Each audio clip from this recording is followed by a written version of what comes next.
स्वागत है आपका एक नए वीडियो में। 1972 में एक दूर दराज के गांव में अचानक एक अजीब बूढ़ी औरत प्रकट हुई।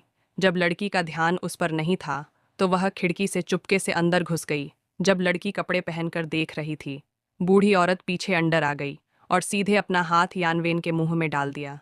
यानवेन को जमीन पर गिरा दिया गया था और वह हिल नहीं पा रही थी।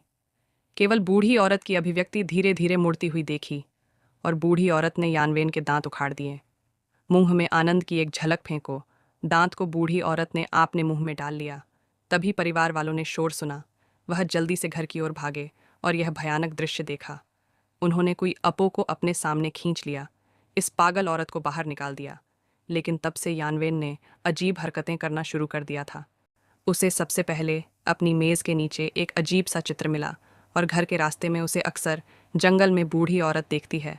उसे लगा कि यह बहुत अधिक सदमे के कारण उत्पन्न कोई भ्रम है। वह एक मनोरंजन पार्क में आराम करना चाहती थी, लेकिन अचानक उसने देखा कि वह बूढ़ी औरत वहां खड़ी है, मानो उस पर कोई श्राप लगा हो। उसके परिवार के पास यानलिन से बुरी आत्मा को भगाने के लिए एक स्थानीय ओझा को ढूंढने के अलावा कोई विकल्प नहीं था। जादूगर ने यानलिन का रूप देखकर सोचा कि यह शरारत के पीछे की बुढ़िया है और उसने उसके छिपने का स्थान ढूंढ लिया। उस समय वह घर में एक रिचुअल कर रही थी। बुढ़िया ने उस बुरी वस्तु को एक बर्तन में डाल दिया। फिर उसने अपनी स्कर्ट के नीचे कुछ निगल लिया और बुरी ऊर्जा की एक धारा बह निकली। अंततः उसने यानलिन का दांत निकाला और उसे अपने मुंह में डालने का इरादा किया। इसी समय जादूगर और उसका साथी वहां आ पहुंचे। दाजुआंग ने सोचा कि यह बूढ़ी औरत है जो परेशानी पैदा कर रही है और उसने उसका कॉलर पकड़ लिया। लेकिन बूढ़ी औरत अस्पष्ट ढंग से बड़बड़ाने लगी और आसपास के लोगों को देखकर अजीब तरह से चीखने लगी। जब उसने अपने बगल में लकड़ी की छड़ी देखी तो दादी कुई ने उसे सीधे उसके सिर पर मारा और तरबूज का रस जैसा खून पूरे स्थान पर फैल गया। दाजुआंग को समझ में नहीं आ रहा था कि बूढ़ी औरत आत्महत्या क्यों करना चाहती थी, इसलिए उसने जादूगर से पूछा, लेकिन जादूगर का जवाब डरावना था। उन्होंने कहा कि दादी कुई ने नए अधिपति के पास लौटने के लिए आत्महत्या कर ली। यानेन के दांत ही कुंजी थी, जैसे कि उम्मीद थी। रात में यह अजीब घटना घटी। जब वह सो रही थी तो यानेन ने अचानक खिड़की खोल दी। उसने उसे अपने सामने बंद कर लिया, लेकिन वह बस लेट गई और उसने अपने कान नहीं खोले। वह उठकर बैठ गई और बाहर देखने लगी। मृत दादी उसके पीछे दिखाई दी और फिर वह एक तरफ लौट गई। वह सीधे बाहर चली गई। जब बहन की नींद खुली तो उसने यह दृश्य देखा। उसने पीछा किया और यानिन इस समय जमीन पर थी। उसका मुंह दबा हुआ था। वह क्या खा रही थी कुछ नहीं पता। तभी अचानक रिकॉर्डर बजने लगा। बहन ने जल्दी से उसे बंद कर दिया, लेकिन जब वह पीछे मुड़ी तो यानिन पहले से ही उसके सामने थी। वह भावशून्य भाव से बिस्तर पर वापस चली गई, लेकिन जैसे ही उसकी बहन यानीन से पूछ रही थी, अचानक उसके कानों में एक अजीब सी आवाज़ गूंजी। ये सुनते ही वह बेहोश हो गई। अगले दिन उसने दाजुआंग और अन्य लोगों को इसके बारे में बताया। ये सुनकर दाजुआंग को संदेह हुआ कि यान वेनेक्सिन पर वास्तव में दादी का साया है, इसलिए वह जानबूझकर रात में दरवाजे के पास रुका और अपनी बहन को सच्चाई बताई। उसे सलाह दी, जब वह वापस लौटे तो सावधान रहें। सचमुच आधी रात को बहन ने फिर से घर्षण की आवाज़ सुनी। आवाज़ का पीछा करते हुए उसने देखा कि यानवेन उठकर चुपचाप बाहर चली गई। बहन जल्दी से वहां पहुंची और संयोग से दाजुआंग से मिल गई। वे यानवेन की भी तलाश कर रहे थे। तभी बहन को दूर से एक आकृति दिखाई दी। कई लोगों ने जल्दी से पीछा किया और पाया कि यानवेन यहाँ बेहोश हो गया था और एक भूत था जो पीछे खड़ा था। दाजुआंग द्वारा गोली चलाने के बाद वह गायब हो गया, लेकिन अजीब आवाज़ बंद नहीं हुई। लेकिन अजीब चीज़ें नहीं रुकीं। रात 12 बजे गांव में एक अजीब घटना घटी। एक खूनी हाथ ने स्टील का दरवाज़ा खोला। यान वैन भावशून्य भाव से कमरे में दाखिल हुआ और ऐसा लगा जैसे गांव वालों को श्राप दे दिया गया हो और वे बेहोश हो गए हों।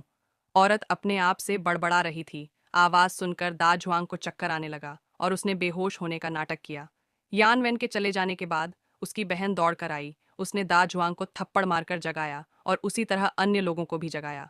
फिर वे यानवेन की तलाश में निकल पड़े। तभी पास में एक भयानक हंसी की आवाज़ सुनाई दी और छत टूटने लगी। अंदर रखे बर्तन, कटोरे, चाकू और पैन को टुकड़ों में तोड़ दिया। दाज हुआंग और अन्य लोगों ने खोज करने के लिए अलग होने का निर्णय लिया। वह यानवेन को ढूंढने के लिए खेत में गया। कुछ कदम चलने के बाद ही अजीब सी चीखें सुनाई देने लगीं।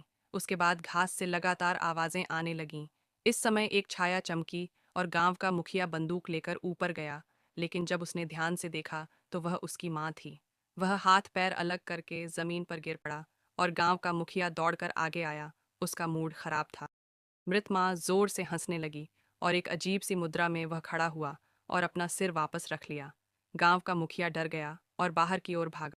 सौभाग्यवश छोटे भाई को समय रहते इसका आभास हो गया और वह भूत के कारण लगभग अंधा हो गया। यह देखकर कि यानेन की हालत दिन प्रतिदिन खराब होती जा रही थी, उन्होंने एक शीर्ष जादूगर को ढूंढा। उन्होंने केवल यह देखा कि जादूगर ने ठंडे तेल का एक डिब्बा निकाला और उसे दरवाजे की चौखट पर अंकित कर दिया। फिर वे घर में घुसे और दुष्ट आत्मा को धमकी दी कि वह तुरंत वहां से चली जाए, अन्यथा परिणाम भुगतने होंगे। लेकिन यानेन ने दया का नाटक किया और बेटी की आवाज में अपनी माँ से दया की भीख मांगने लगी। उत्तर की प्रतीक्षा किए बिना फकीर ने सीधे पवित्र उंगली से बेटी को स्पर्श किया। एक क्षण भी नहीं बीता कि यानेन शर्मा गई और अपने शरीर को खुजाने लगी। माँ का स्वभाव नरम पड़ गया और वह अपनी बेटी को गले लगाने के लिए आगे बढ़ी।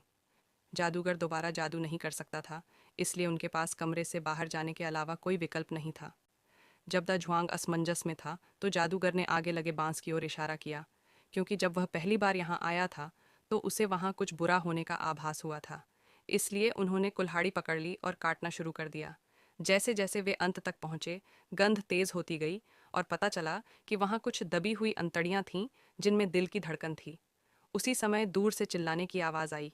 यानेन वहां पहुंच गई थी, जिससे यह पुष्टि हो गई कि आंतें बुरी उपस्थिति से संबंधित थीं। यान एन भागी, लेकिन जादूगर ने उसे रोक लिया। वह बेहोश हो गई और उसे जमीन पर ही नियंत्रित कर लिया गया। उन दोनों ने आग का फायदा उठाकर उन आंतरिक अंगों को जला दिया। यान एन एक चीख के साथ बेहोश हो गई। यह लगा कि जादूगर राक्षस को निकालने के लिए कुछ पवित्र जल छिड़केगा, लेकिन यानेन की स्थिति के बारे में बताया गया। यानेन को ड्रिप लगवाने के लिए अस्पताल ले जाना होगा और बेहोश करना पड़ेगा। इसलिए कुछ लोग अस्पताल की ओर चल पड़े। सड़क के बीच में जादूगर ने उस बड़े आदमी को गोलियों से भरी एक पिस्तौल थमा दी। बुरी आत्मा यान एन को आसानी से अस्पताल नहीं जाने देगी। सचमुच जैसे ही ये शब्द बोले गए, यान एन अचानक धुंध में प्रकट हो गई और वहीं खड़ा हो गया। वह अपने सामने दुष्टात्माओं की कतारों के साथ खड़ी थी। दा झुआंग ने एक्सेलरेटर पर पैर रखा, जिससे बुरी आत्माएं कुचल गईं और वे तुरंत गायब हो गईं। इस समय बहन के सिर पर कुछ गिरा था। उसने ऊपर देखा। यानेन वहां अजीब तरीके से खड़ी थी और दा झुआंग ने भी एक अजीब दृश्य देखा। उनका पूरा 6 सदस्यीय परिवार सामने लाइन में खड़ा था। दा जुआंग को पता था कि यह एक भ्रम था और उसने एक विशेष हैंडगन निकाली, उन्हें एक एक करके गोली मार दी, जिससे पीछे की दुष्ट आत्माएं भी गायब हो गईं। जब दा जुआंग को लगा कि वह सुरक्षित है, वह सम्मोहित करने वाली आवाज़ फिर से सुनाई दी और यान एन अचानक उसके बगल में प्रकट हुई नियंत्रण खोकर पेड़ की शाखा से जा टकराया और यान एन जिन ठीक थी। दा जुआंग कार से बाहर निकला और पाया कि जादूगर और अन्य लोग पहले ही बेहोश हो चुके थे। ताजुआंग उस बंदूक को ढूंढने की जल्दी में था, लेकिन यांग वैन के हाथ में पाया गया। अंततः राक्षस प्रकट हुआ, लेकिन दाजुआंग ने उसे एक ही सेकंड में मार गिराया।